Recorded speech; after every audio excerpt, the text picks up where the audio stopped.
लेकिन मैं देख रहा हूं देश का मिजाज एनडीए को तो 400 पार कर पाई के रहेगा। तो सुना आपने, प्रधानमंत्री नरेंद्र मोदी का कहना है कि मैं देख रहा हूं कि इस बार देश का मिजाज एनडीए को 400 पार करवा कर ही रहेगा। तो देश के मिजाज की अगर मोदी जी ने बात की है तो मैं आपको बता दूं कि 400 तो छोड़िए, 200 सीटों को भी भारतीय जनता पार्टी के लाले पड़े हुए हैं। ये मैं नहीं कह रही, बल्कि 2024 लोकसभा चुनाव के ठीक पहले और नीतीश कुमार की पलटी के बाद ताजा सर्वे निकलकर सामने आया है, उसके नतीजे कह रहे हैं। सर्वे में भारतीय जनता पार्टी को तगड़ा झटका लगा है। बीजेपी एक तरफा हार गई है, इंडिया गठबंधन की लहर दिखाई दे रही है। तो आखिर क्यों भारतीय जनता पार्टी से नाराज है पब्लिक, और पब्लिक का क्या कहना है, सर्वे के नतीजों में क्या निकलकर सामने आया है? सर्वे के नतीजों पर आने से पहले मैं आपको नीतीश कुमार का बयान सुनाती हूं। क्या कहा था नीतीश कुमार ने, पहले इस बयान को ध्यान से सुनिए, फिर एक एक करके मैं आपको सर्वे के चौंकाने वाले नतीजे बताती हूं। मर जाना कबूल है, उनके साथ जाना हमको कभी कबूल नहीं है। यह अच्छी तरह जान लीजिए, समझ लीजिए, सब बोगस बात है। काहे के लिए बोल रहा है? 1995 से जो साथ में थे, अब बीच में 2 बार इधर उधर जरूर हो गए थे, लेकिन अब कभी नहीं, फिर वहीं रहेंगे, अब इधर उधर नहीं। तो सुना आपने, नीतीश कुमार का कहना है कि सब बोगस बात करता है। तो कौन कितना बोगस बात करता है, सोचने वाली बात है। पहले नीतीश कुमार कह रहे थे कि मर जाना कबूल है, लेकिन बीजेपी में जाना कबूल नहीं है, और अब कहना है कि 1995 से बीजेपी के साथ थे, थोड़ा इधर उधर हुआ, लेकिन अब भारतीय जनता पार्टी के ही साथ रहेंगे। तो ये नेता हैं, ये तो अपने बयान बदल देते हैं, लेकिन पब्लिक इतनी जल्दी नहीं बदलती, पब्लिक इतनी जल्दी पलटी नहीं मारती।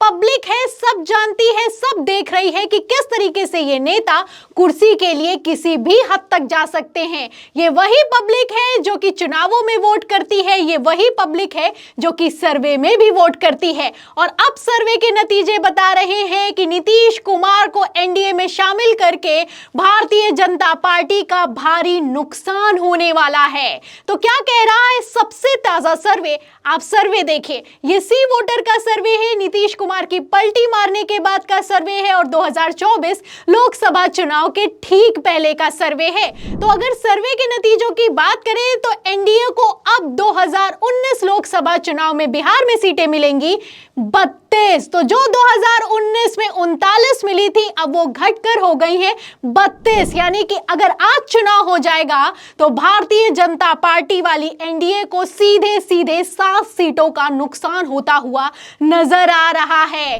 तो जहां एक तरफ नीतीश कुमार ने एनडीए में 7 सीटों का नुकसान किया है, वहीं दूसरी तरफ तेजस्वी यादव ने इंडिया गठबंधन में बढ़त बनाई है। अभी मैंने आपको दिखाया सी वोटर का सर्वे, अब एबीपी का सर्वे दिखाती हूं। सारे सर्वे यही कह रहे हैं कि बिहार में भारतीय जनता पार्टी को नीतीश कुमार को शामिल करने के बाद तगड़ा झटका लगने वाला है।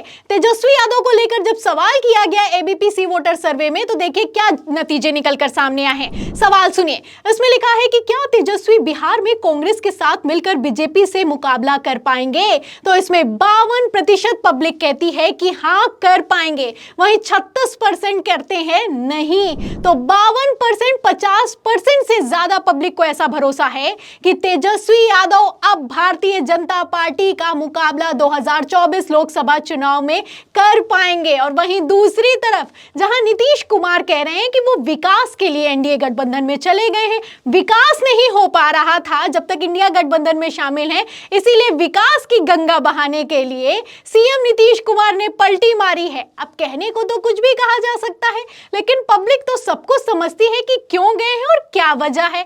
इसीलिए जब सवाल किया गया पब्लिक से, तो पब्लिक ने चौंकाने वाला जवाब दिया है। दूसरा सवाल सुनिए, देखिए सवाल में है कि नीतीश के फिर एनडीए में जाने की वजह क्या है? तो 42% पब्लिक कहती है कि सीएम पद बचाना चाहते हैं, यानी कि अपनी कुर्सी बचाना चाहते हैं। वहीं सिर्फ 15% कह रही है कि बिहार का हित चाहते हैं। तो पब्लिक है, सब जानती है, है, सब समझती है। आप देख सकते हैं कि 12 फरवरी को बिहार में फ्लोर टेस्ट होने वाला है और उसके पहले ये सर्वे कैसे पलटते हुए नजर आ रहे हैं। दोस्तों का साथ लेकर प्रधानमंत्री नरेंद्र मोदी ने सदन में खड़े होकर दावा तो कर दिया कि इस बार 400 पार करने वाले हैं, लेकिन फिलहाल ये 400 पार कैसे होगा, इसी पर सबसे बड़ा सवाल या निशान खड़ा हो गया है। तो ये तो बात हुई जेडीयू की यानी कि नीतीश कुमार की। अब बात करते हैं अजीत पवार यानी कि एनसीपी की। एनसीपी को लेकर प्रधानमंत्री नरेंद्र मोदी ने कैसे छाती ठोककर कहा था कि भ्रष्टाचारियों पर कार्रवाई की गारंटी है, वहीं दूसरी तरफ अजीत पवार को एनडीए में शामिल कर लिया गया। अब उसके बाद महाराष्ट्र का भी सर्वे निकलकर सामने आया है। एक एक सर्वे मैं आपको दिखा रही हूं और आप इन सर्वे से अंदाजा लगा सकते हैं कि जो मोदी जी ने सदन में खड़े होकर 400 का दावा किया है वो कितना खोखला साबित होता हुआ नजर आ रहा है। अगर आज चुनाव हो जाए तो 400 तो छोड़िए, 200 सीटें भी भारतीय जनता पार्टी को आ जाएं तो भी बड़ी बात होगी। फिलहाल महाराष्ट्र के सर्वे की अगर बात की जाए तो खबरें देखिए आप एबीपी की। देखिए इसमें लिखा है कि लोकसभा चुनाव महाराष्ट्र में बीजेपी शिंदे और अजीत पवार गुट के खिलाफ कोई खेल कर पाएगा एमवीए, सर्वे ने चौंकाया। तो सवाल है इसमें कि महाराष्ट्र जो महाविकास आघाड़ी गठबंधन है वो क्या महाराष्ट्र में शिंदे, अजीत पवार और भारतीय जनता पार्टी के खिलाफ कोई खेला कर पाएगा?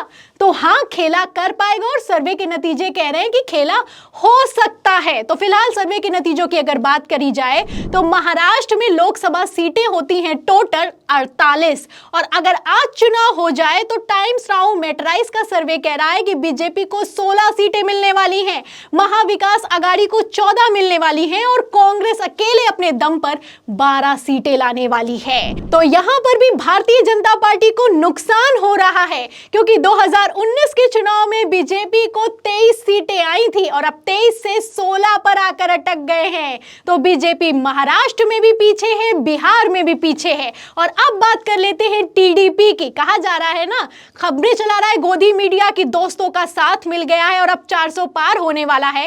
तो चंद्रबाबू नायडू की अगर बात की जाए तो चंद्रबाबू नायडू ने तो बीजेपी का पूरी तरीके से पत्ता साफ करके रख दिया है। आंध्र प्रदेश की अगर बात की जाए तो सबसे पहले मैं आपको खबरें दिखाती हूं, फिर सर्वे पर आती हूं।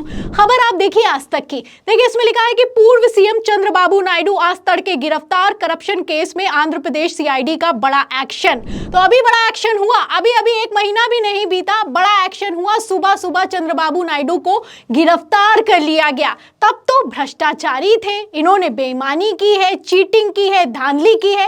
लेकिन अब आप देखिए कि जब चंद्रबाबू नायडू भारतीय जनता पार्टी में शामिल हो जाएंगे तो उन्होंने कोई बेईमानी नहीं की है, कोई चीटिंग नहीं की है। खबर क्या निकलकर सामने आ रही है, खबर आप देखिए न्यूज़ 18 हिंदी की।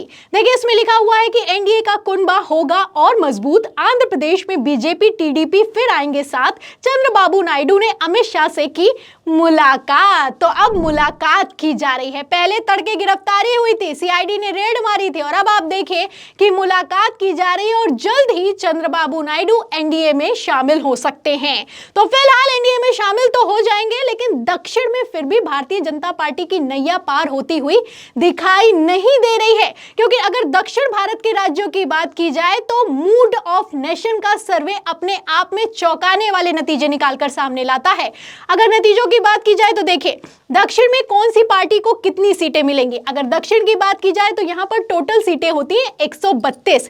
तो एनडीए को मिलेंगी 27, इंडिया को मिलेंगी 76 और अन्य को मिलेंगी 29। तो 76 और 27 लगभग आधी सीटें। मोदी जी दावा तो कर रहे हैं कि इस बार 400 पार होने वाला है। 370 तो भारतीय जनता पार्टी अकेले लाने वाली है, लेकिन किस दम पर लाने वाली है, सवाल खड़ा होता है। खबरें भी निकलकर सामने आ रही है कि जिस तरीके से पार्टियों को तोड़ा जा रहा है, जिस तरीके से तोड़ मरोड़ कर महाराष्ट्र हो चाहे बिहार हो सरकार बनाई जा रही है, ऐसे हालातों में टूटी हुई पार्टियां ही भारतीय जनता पार्टी की नैया डुबा देंगी। तो फिलहाल इन सर्वे के नतीजों पर और जिस तरीके से मोदी ने सदन में खड़े होकर दावा किया है उस पर आपको क्या लगता है कि क्या यह दावा खोखला है? इस सवाल के जवाब में इस पूरी खबर पर, सर्वे के नतीजों पर आप क्या सोचते हैं हमें कमेंट बॉक्स में जरूर लिखें। वीडियो को ज्यादा से ज्यादा शेयर करें, सब्सक्राइबर बटन दबाएं, हमारे चैनल को लाइक करें, शेयर करें, ज्वाइन करें। फिर मिलते हैं अगली खबर के साथ, तब तक के लिए धन्यवाद।